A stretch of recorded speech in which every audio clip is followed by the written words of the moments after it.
جن لوگوں نے کچھ عرصہ سے میرے بکس کے اندر یہ چیز پبلک کے اندر عام کرنے کی کوشش کی کہ انجینئر صاحب نے آ کر فرقہ واریت کو ہوا دی ہے، ورنہ پاکستان میں تو اتحاد امت چل رہا تھا، سارے فرقے ایک دوسرے کو سپیس دیتے تھے، انجینئر صاحب نے آ کے جو ہے وہ سارا فساد کھڑا کیا۔ حالانکہ اس وقت جو اتحاد امت چل رہا ہے نا، وہ ہماری وجہ سے ہوا ہے، اگرچہ وہ اتحاد امت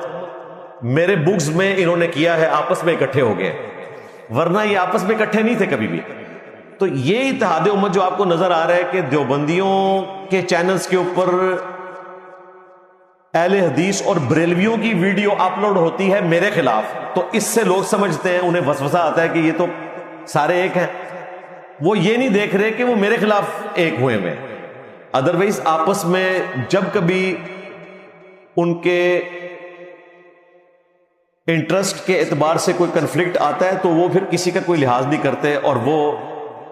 جوبلی ٹاؤن لاہور والی مسجد میں آپ نے دیکھ لیا۔ تو اس سے یہ چیز تو ثابت ہوئی کہ فرقہ واریت ہمیشہ سے اس امت کی سب سے بڑی بدعت، اس امت کا سب سے بڑا کینسر رہا ہے، اور مستقبل میں بھی نظر آ رہا ہے کہ یہ ایسے ہی رہے گا جب تک کہ امام مہدی علیہ السلام کے لیے کوئی راہ ہموار نہیں ہوتی۔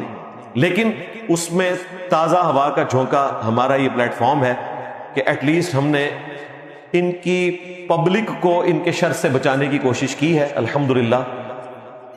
اس کے باوجود اپنی کوئی مسجد نہیں بنائی، کوئی چندہ بک نہیں بنائی، کوئی مدرسہ نہیں بنایا، چندہ ان کو دیتے ہیں، نمازیں ان کے پیچھے پڑھتے ہیں، یہ ایک دوسرے کے پیچھے نماز پڑھنے کے قائل نہیں، ایک دوسرے کو مسلمان نہیں سمجھتے، ہم ان سب کو مسلمان سمجھتے ہیں اللہ کے فضل سے۔